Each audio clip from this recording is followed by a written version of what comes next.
Halo, halo, apa kabar? Assalamualaikum warahmatullahi wabarakatuh. Senang sekali kembali bisa menjumpai Anda semua ya dalam program Off the Record, membaca berita di balik berita dan masih terus bersama kami. Saya Hersubun Arif. Dan saya Agbeta senang sekali menjumpai Anda hari ini dan semoga kita semua dalam keadaan sehat walafiat. Amin. Oke, Mbak Agi, kelihatannya mau nggak mau apa boleh buat kita terpaksa ngomongin Pak Jokowi lagi. Loh, kok apa boleh Oh, buat? kok terpaksa?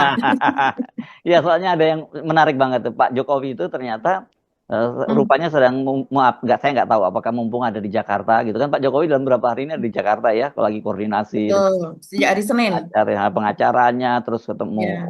bekas menteri-menteri lamanya dan sebagainya kan gitu ya. Ini nggak sari-sarinya kalau orang Betawi menyebutnya gitu. Nggak biasa-biasanya Pak Jokowi seperti itu. Biasanya kalau ke Jakarta ya paling ngomong cucu, kangen cucu, ketemu cucu, terus paling kalau diundang makan malam dengan Pak Prabowo gitu. Ternyata mumpung dia di Jakarta, rupanya mau dikirim ke Vatikan ini oleh Pak Prabowo. Jadi utusan untuk menghadiri pemakaman eh, Paus Paus Francisco. ya, Paus Francisco untuk dimakamkan ini. Memang bersama dengan sejumlah menteri dan sebagainya. Menarik ini komentar-komentar beberapa teman yang ngirim saya. Gawat ini bro, kalau udah sering keluar negeri ini bakal jadi benar-benar jadi sekjen PBB nih, calon sekjen PBB gitu ada yang ngomentarin. Saya jadi gitu. Oh iya ya, waktu itu pernah diusulkan itu kalau nggak salah Sylvester ya Sylvester Betul. Martutina yang pernah Betul. Hmm. menjagokan Pak Jokowi layak untuk jadi sekjen PBB. Ini bisa kejadian betul loh, jangan diketawa-ketawain Mbak Agi nih. Pak Jokowi udah mulai diutus-utus oleh Pak Prabowo. Atau tapi ada juga yang ledek sama saya, itu bukan untuk itu Mas Yesus, katanya daripada bikin terima tamu terus di Solo dan menteri-menterinya Pak Prabowo yang datang ke Solo bikin pusing Pak Prabowo. Jadi suruh ke Vatikan aja. Ada aja ini komentarnya aneh-aneh aja gitu. Iya, memang luar biasa ini ya. Dan mungkin juga itu sebagai exit plan gitu Yusuf, karena Ah, pada hari Kamis oh kan iya, akan ada sidang kan di bisa. hari Kamis. Itu kapan berangkatnya sih ke Vatikan? Karena memang besok itu sidang perdananya Pak Jokowi ya di sidang gugatan Iya, perdana ya Pak Jokowi di betul. Solo ya. Ya ya ya Betul, oke. pada hari Kamis itu Hmm, adalah sidang perdana gugatan perdata dari pengacara Muhammad Taufik, begitu pengacara Nah, senior ya, hmm, soal gugatan ijazah palsu SMA ya dan kuliahnya di UGM dia begitu. dia ya, Dan dia ini mhm, bukan hanya pengacara senior Mbak, dia adalah presiden Asosiasi Ahli Hukum Pidana Indonesia. Jadi ya tentu dia nggak asal aja gitu. Eh, tentu tidak asal, tentu sudah Ya dengan kucingnya Mbak bukti-bukti yang Mbak Agi di kuat. belakang tuh nongkrong tuh kucingnya Mbak Agi nongkrong di belakang. Lucu nggak apa-apa kita Biasa, lanjutin. dia Ya pengen tahu soal politik juga Mas politik Erso. juga oke. Ini Iya. menarik yang disampaikan saya sih tertarik apa yang disampaikan oleh Taufik Mbak Agi Muhammad Taufik yang dia Hmm. menyatakan bahwa dia sudah menelusuri websitenya KPU dan ternyata Ya. CV-nya Pak Jokowi itu Mhm. nggak ditemukan sementara calon presiden-presiden yang lain ditemukan semua. Nah ini serius nggak ini kalau bener kok jadi makin mencurigakan gitu loh Mbak Agi. Mhm. Iya ya, memang ini sedang ramai Mas Hersu. Mm-mm. Itu sebetulnya awalnya itu ada podcast ya dengan media Tribun Solo, Oh oke. yaitu wartawan yang mewawancarai Pak Muhammad Taufik ini sebelum kemudian bergulir ke pengadilan kan pada hari Mm. Kamis besok. Dan kemudian disitulah buka-bukaan Pak Taufik ini. Kok maksudnya kan sudah berkali-kali itu ya di pengadilan, bahkan Mm. sudah ada korbannya yang masuk bui yaitu Gus Nur dan Mm. juga Bambang Tri. Tapi kali ini kok digugat lagi? Kira-kira apa? Apakah ada bukti baru kan demikian? Mm. Dan Mm. ternyata memang diungkap oleh Pak Muhammad Taufik tersebut bahwa sebelum mendaftarkan gugatan, dia sudah melakukan riset di berbagai tempat begitu. Mm. Mm. Dan ketika membuka website KPU, ini salah satunya ya, salah satu bukti yang sepertinya akan diajukan nanti di persidangan, Mm. bahwa ketika membuka website KPU semua data presiden itu ada, kecuali Pak Jokowi. Jadi Mm. data-data kontestasi dari sejak kita pemilihan secara langsung begitu Mulai itu Pak memang anu ada. SBY ya yang terpilihnya Pak SBY tahun 2004 ya. Betul, dan Mm. ya berkontestasi dengan Ibu Mega, kontestasi dengan semua lah data-data yang ketika itu berkontestasi apa dalam Pilpres begitu Mm. sejak ada pemilihan langsung itu ada. Tapi kok Pak Jokowi tidak ada? Ini yang membuat kecurigaan dia. Kemana? Apakah karena ada file atau datanya rusak? Begitu kan bisa saja itu Mm. juga Mm. terjadi. Mm. Mm. Tapi kan ini kok pada saat nuansanya pada saat Pak Jokowi itu ijazahnya digugat kan di dalam CV itu pasti ada keterangan ijazah Mas Hersu. Mm, mm, Jadi kapan dia masuk sekolah ini, kapan keluarnya itu kan ada profil mm, pendidikannya, mm, juga ada profil-profil yang lainnya begitu. Eh, Kalau dalam apa ya calon legislatif atau calon pilkada itu kan panjang itu Mas Hersu. mm, Selain mm, dimuat juga oleh yang bersangkutan di website pribadinya, tapi saya biasanya membacanya di Jari Ungu, website Jari Ungu atau yang lainnya begitu, semuanya itu sangat jelas, termasuk prestasi-prestasinya, tulisan-tulisannya begitu ya, backgroundnya dia pernah mengikuti seminar segala itu dimasukkan biasanya di situ. Terus kemudian interestnya dan keluarganya juga ada. Tapi ini Pak Jokowi dikatakan bahwa tiba-tiba tidak ada. Jadi CV-nya tidak ada. Ini kan jadi satu pertanyaan kata Taufik.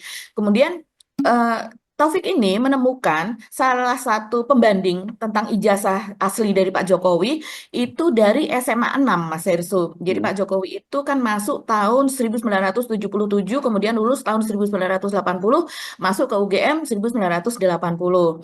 mm. Nah, yang seangkatan dengan Pak Jokowi di SMA 6 tersebut, atau dulu disebutnya Sekolah Menengah Pembangunan apa Persiapan. itu persiapan Mm, ya. mm, mm, SMPP begitu. Nah itu dia sekarang memiliki pembandingnya dan pembandingnya ini adalah ijazah asli dari siswa satu angkatan dengan Jokowi. mm, mm, Jadi yang tadinya ada di soal di KPU itu CV-nya Pak Jokowi tiba-tiba hilang begitu, mm, itu sudah mm, satu hal pertanyaan besar, apakah sengaja dihilangkan ataukah by accident, ada apa di baliknya, karena sampai saat ini pun KPU juga belum menjelaskan soal tersebut begitu. mm, Di mm. dan kemudian juga di ijazahnya teman Pak Jokowi satu angkatan itu ijazahnya tertulis SMPP Mas Hersu sekolahnya. Tidak Bukan ada SMA tulisan 6 ya.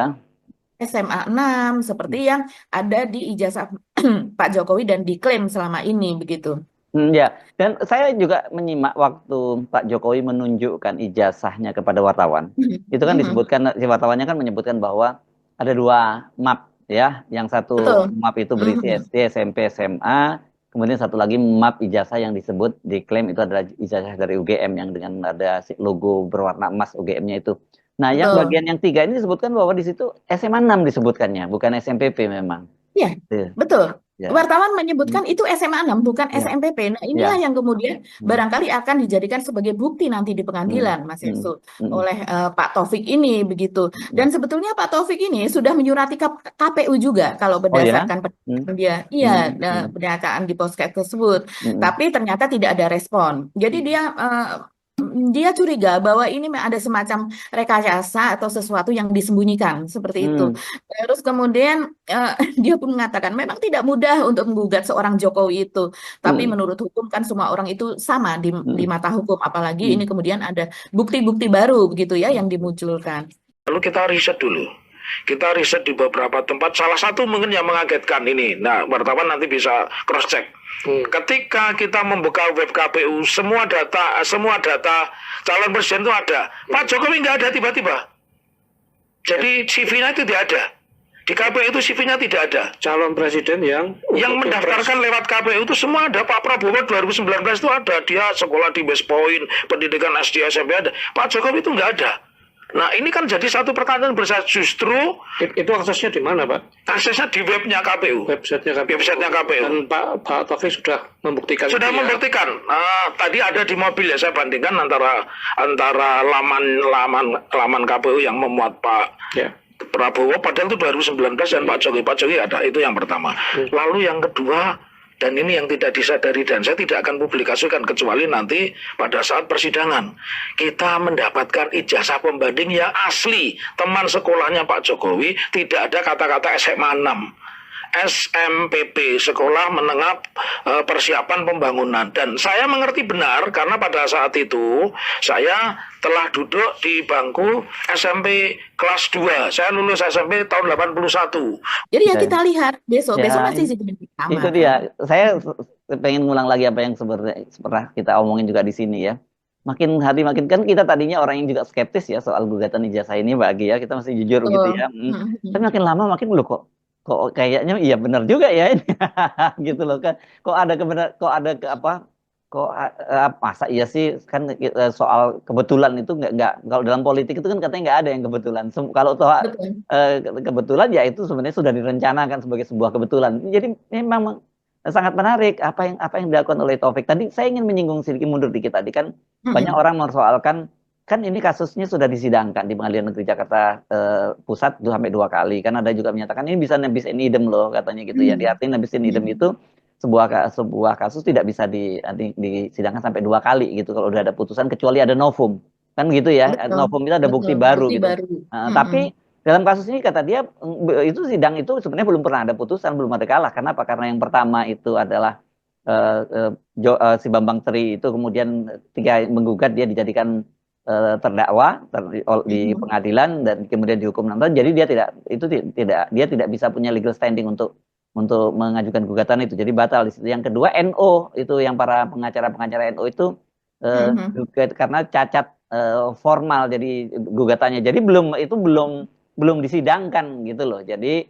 artinya ini nggak ada alasan untuk hakim untuk menolak lagi itu dengan dasar nebis in idem justru dia mengingatkan yang kasus nebis in idem itu bisa terjadi dalam gugatan SMK karena besok itu kan SMK kan ada besok juga bersamaan ya yang Betul. menggugat itu kan Mhm. anaknya adiknya dari Kaki biru. Almas Syaki Biru Mhm. gitu ya. Mhm. Dia curiga ini karena Almas Syaki Biru jelas dia membackup meloloskan Gibran itu kan Almas Syaki Biru ya yang membuat dia kemudian Betul. lolos jadi wakil presiden dan Bonyamin Saiman ini kata Pak Taufik itu adalah sahabatnya Pak Jokowi waktu di Solo suka Betul. masih berenang Mhm. bareng dan sebagainya. Jadi kata dia ada kemungkinan ini justru diajukan gugatan supaya setelah gugatan ini diputus dan Pak Jokowi menang nggak bisa digugat lagi karena itu nanti nebis in Iya. idem gitu yang terjadi karena agak aneh juga si siapa namanya Aufa Lukmana ya Aufa Iya. Lukmana ini kan kelahiran tahun 2006 jadi pada Mhm. waktu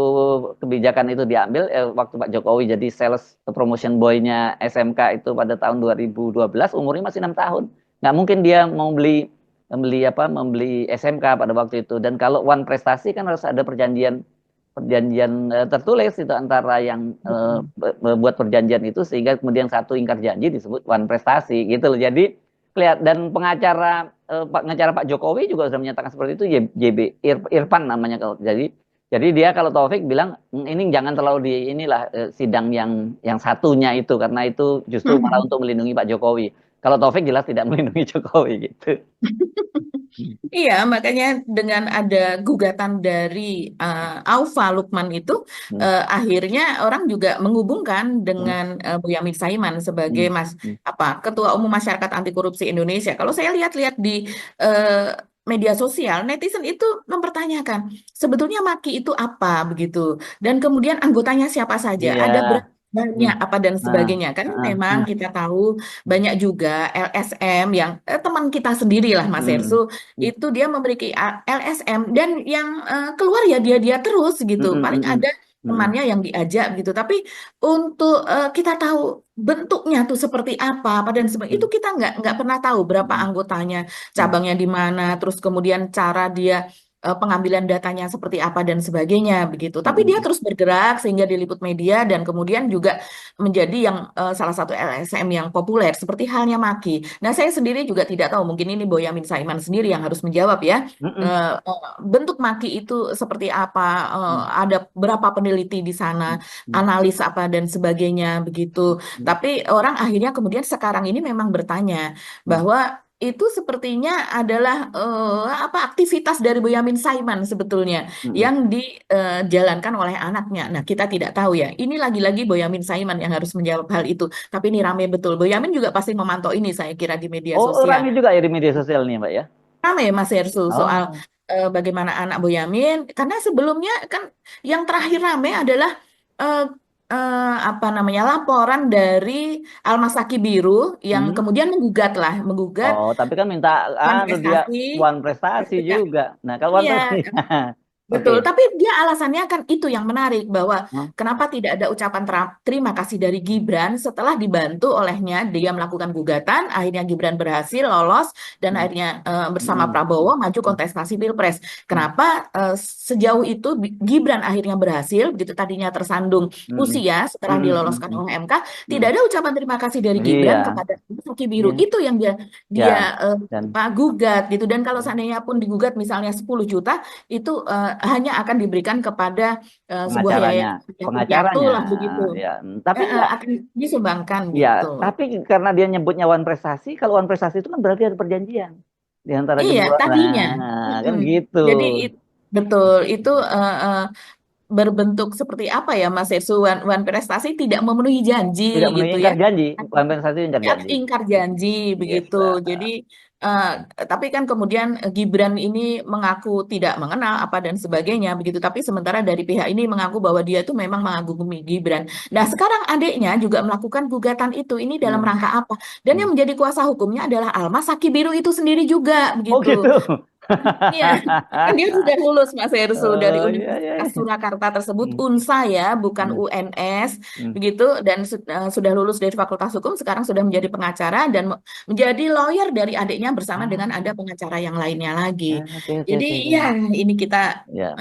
apa? Ada berbagai celah lah di situ, ada Ya, kita berbagai. fokus saja ke ijazah deh ya. Yang itu Ini jangan terlampau fokus ijazah ya, saja, fokus ijazah betul. saja. Oke. Hmm. Em, habis ya kalau soal ijazah. Apa kita tinggal tunggu aja besok ya berarti ya. Oh Kita apa ini tuh? Mas Herzi, menarik juga Apa tuh? karena memang saya rasa ya kita patut menduga-duga ini dari KPU. Nah Hmm. dari KPU itu eh, mereka membentuk semacam tim pencari data begitu, tim KPU pencari mana nih? data KPUD atau KPU KPU? Solo, KPU KPU Solo Solo nih, biasa. Karena dia termasuk yang digugat. Jadi Ya, ya, ya, ya. KPU Solo ini digugat karena dia meloloskan Pak Jokowi menjadi wali kota. Jadi Mm-mm. ini runtutannya dari wali kota, terus kemudian maju ke Jakarta kan. Tapi Mm-mm. yang dituntut ini adalah soal wali kota itu tadi, begitu sehingga yang Mm-mm. dituntut KPU Solo. Mm-mm. Ada 4 ya, UGM juga, terus kemudian SMA-nya juga dituntut dan kemudian Pak Jokowi sendiri begitu yang digugat. Nah, dari KPU Solo ini sampai membuat tim pencari data soal bagaimana dulu ijazah Pak Jokowi itu diloloskan gitu. Dan kemudian kalau ini saya lihat dari Ketua KPU Solo itu namanya Justinus Arya Arteswara begitu. Dia mengatakan kalau pendaftaran pencalonan Pak Jokowi yang periode pertama sebagai Wali Kota Surakarta itu tahun 2005. Mm. Nah, 2005 dan periode kedua tahun 2010. Di masa 2005 itu sudah banyak yang pensiun, sudah banyak yang pindah tugas ke satuan kerja yang lain dan sebagainya, begitu katanya. Nah, tapi kita perlu menyisir informasi itu terkait data pencalonan dan sebagainya.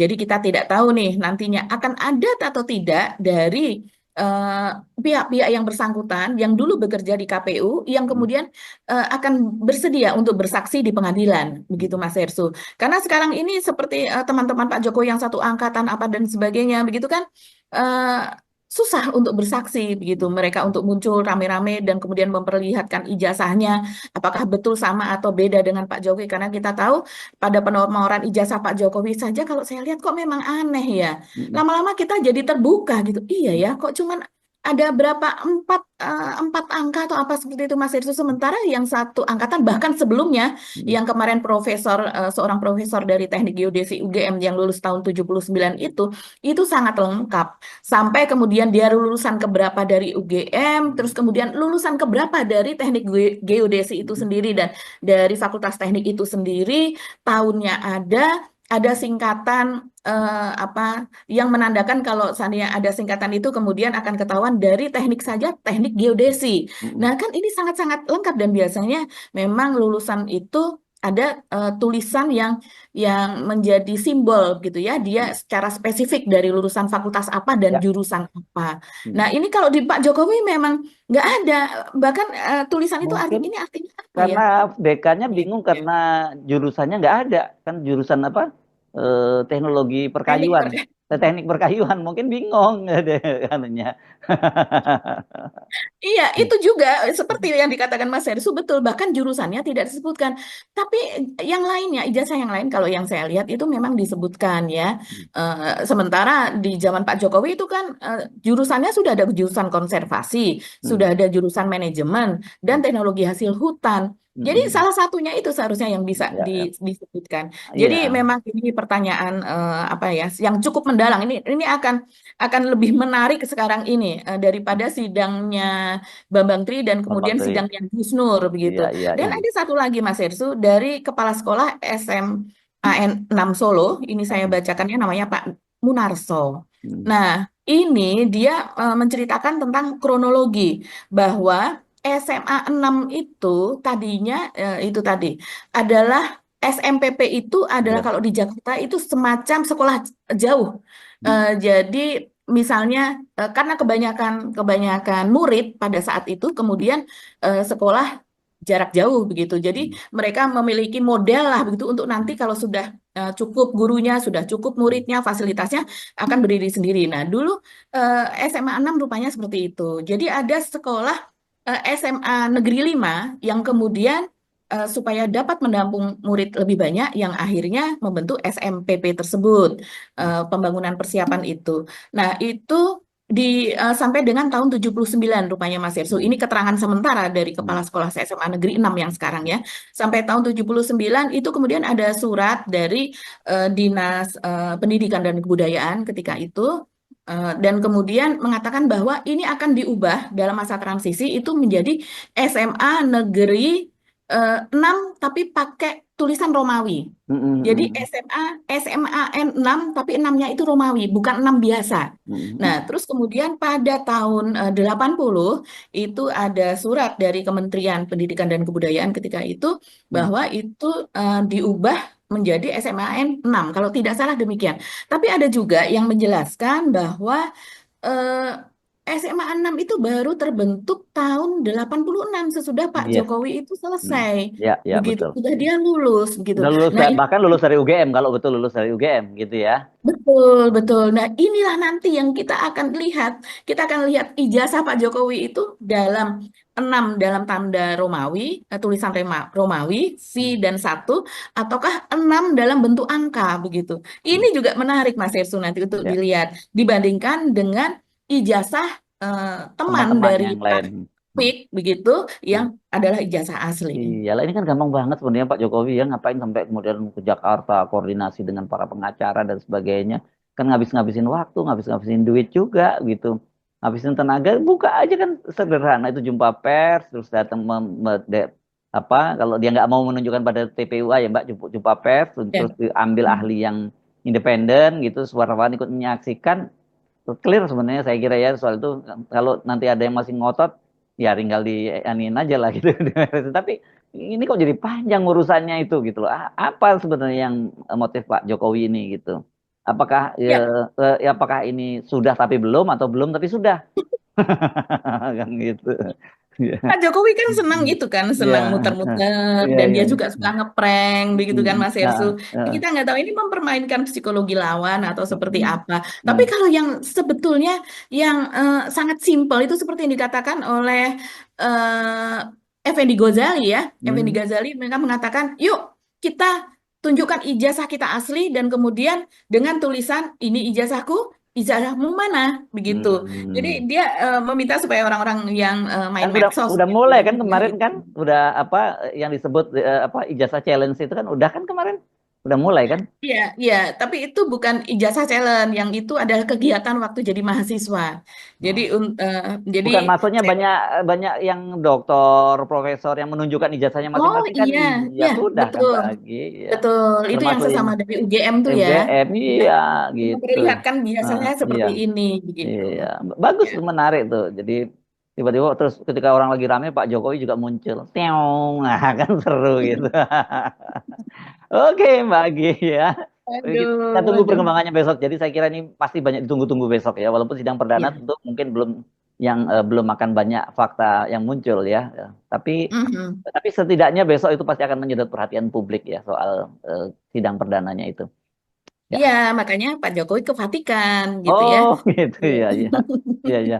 Oke, ya. Iya, ya, tapi setidaknya kita lihat Pak Jokowi sangat-sangat serius ya, karena Mm, banyak juga media itu yang menyebut dia kemudian turun gunung begitu ya. mm, Yang kalau yang dulu cuek-cuek kan dia masih mm, berkuasa, banyak mm, yang mengurusi lah. Tapi kalau sekarang dia sendiri yang mengurusi begitu sampai mm, kemudian ke Jakarta, bahkan di akun-akun yang selama ini embedded kepada Pak Jokowi begitu mengatakan sebagai Pak Jokowi marah begitu ya. mm, Marah luar biasa lah begitu sehingga kemudian menemui pengacaranya, bukan pengacaranya menemui dia ke Solo, tapi dia ke Jakarta menemui pengacaranya. Dan untuk membicarakan khusus soal itu juga ancaman dari Pak Jokowi bahwa nanti akan ada 4 orang itu yang akan dilaporkan, mm. soalnya dianggap menghina atau memfitnah soal ijazah palsu, Siapa palsu aja? ini. 4 orang itu siapa aja ya, Mbak? Kita, Ya. siapa aja ya Mas Hersu? Kalau Mm. kita kan nggak menghina ya Mas Hersu, Enggak, kita ngomong apa adanya. kita menghina dan kadang-kadang menghibur lah mencoba kita, ya. Memang kita menghibur, lebih Iya. bersifat menghibur ya. Oke, kita pindah kemana? Ada satu topik Oke. lagi ya, Mbak Gia. Soal apa ya? Soal MBG ya? Soal apa, Mbak? Soal MBG nih, soal Hmm. MBG ini kita lihatnya ini kasihan betul ya. Bahkan yang terakhir itu dari Dinas Kesehatan Cianjur itu Hmm. menyatakan kejadian luar biasa di sana, Mas Hersu. Soal Jadi keracunan ini ya. ya betul soal keracunan ini.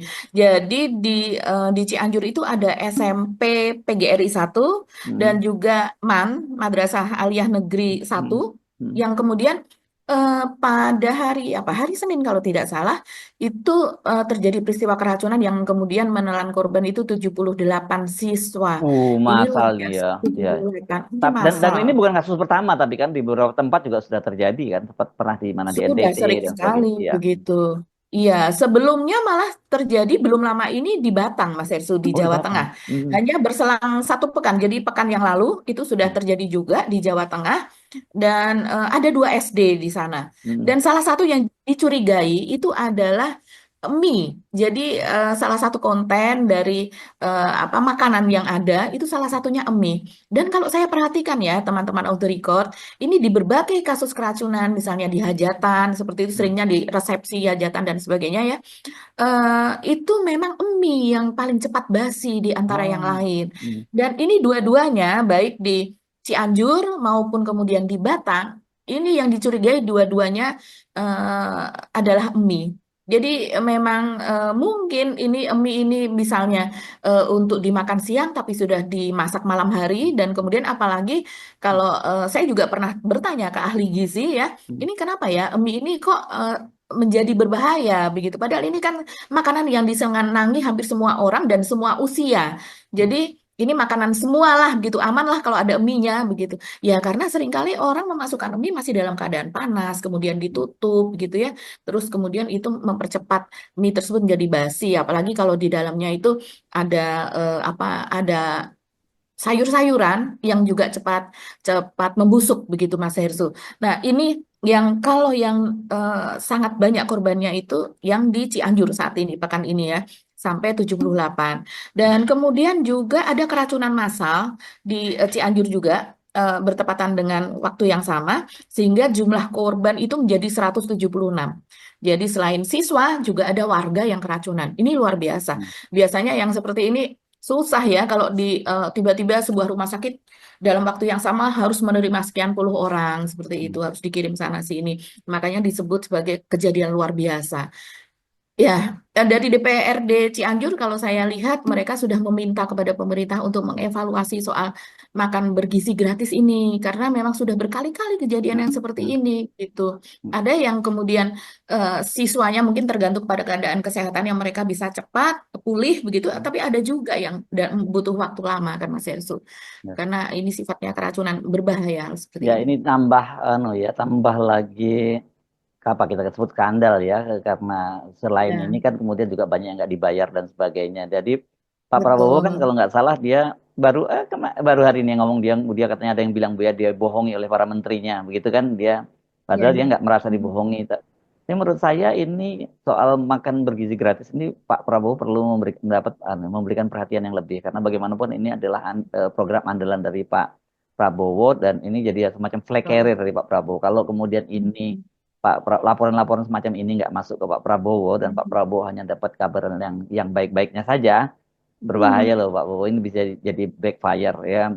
Kita yang mesti ingatkan deh itu kalau yang hal semacam ini, kalau Pak Prabowo merasa bahwa kita nggak sedang ngadu-ngadu, kita nggak sedang lelucon yang bisa dianggap bercandaan, karena satu, kalau soal nggak dibayar itu kan juga menyangkut rakyat kecil kita yang juga kasihan juga, termasuk kan karena mungkin yang investornya dia ya pengusaha lumayan lah gitu ya, katakanlah gitu. Tapi pekerja-pekerja yang nggak dibayar itu kan kasihan juga gitu ya, rakyat kecil dalam situasi sekarang ini kan sedang buruk, ekonomi sedang buruk.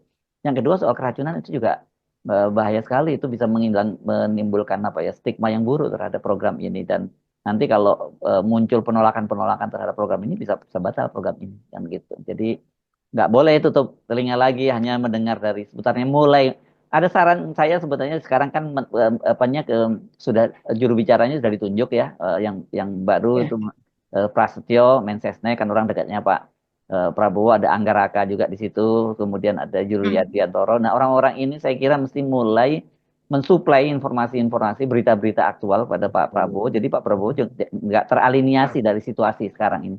Ini saya khawatir Pak Prabowo itu kan bagaimana presiden ya Mbak ya, dia kerjaannya sibuk, jadi dia pasti nggak mungkin kayak kita membaca berita dan sebagainya, kecuali kalau dia disodorkan oleh orang-orang dekatnya gitu loh. Jadi ini orang dekat-dekatnya Pak Prabowo mesti mulai menyodorkan berita-berita ini, tapi perlu diverifikasi dulu tentu ya, setelah sudah betul verifikasi memang faktanya ada seperti yang terjadi di mana, di Cianjur ini, kemudian ada kemarin di mana, di Jakarta yang soal yang nggak dibayar itu dan sebagainya, Kalibata dan sebagainya. Sekarang sudah dilaporkan ya, bisa Iya, jadi masuk ranah iya. persidangan nanti.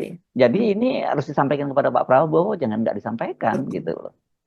Oke. Iya, jangan sampai Pak Prabowo jadi bahan olok-olok ketika pidato membanggakan Gitu. MBG dan sebagainya. Ya, Orang tiba-tiba kan banyak faktanya nggak masalah di seperti MBG. itu, betul. Oke, bagi ya kita ngomongin topik itu aja ya, Pak Jokowi dan MBG ya. Oke, kita insya Allah ketemu lagi, tetap semangat gitu, dan juga jangan pernah pernah berhenti untuk terus menyuarakan, to speak up, menyuarakan kebenaran gitu, karena itu bagian dari upaya kita untuk memperbaiki bangsa ini. Mau dibilangin kita nyinyir, mau dibilangin kita lucu-lucuan, nggak apa-apa. Yang penting kita sudah berbuat dan niat kita bukan seperti itu. Itu yang bahagia. Betul. Oke, sampai ketemu lagi. Saya mohon pamit. Saya Subeno Arif dan juga rekan saya Agi Pekja. Iya. Sampai ketemu lagi Bagi. Iya. Assalamualaikum warahmatullahi wabarakatuh. Waalaikumsalam warahmatullahi wabarakatuh. Salam akal sehat. Akal sehat. Ya.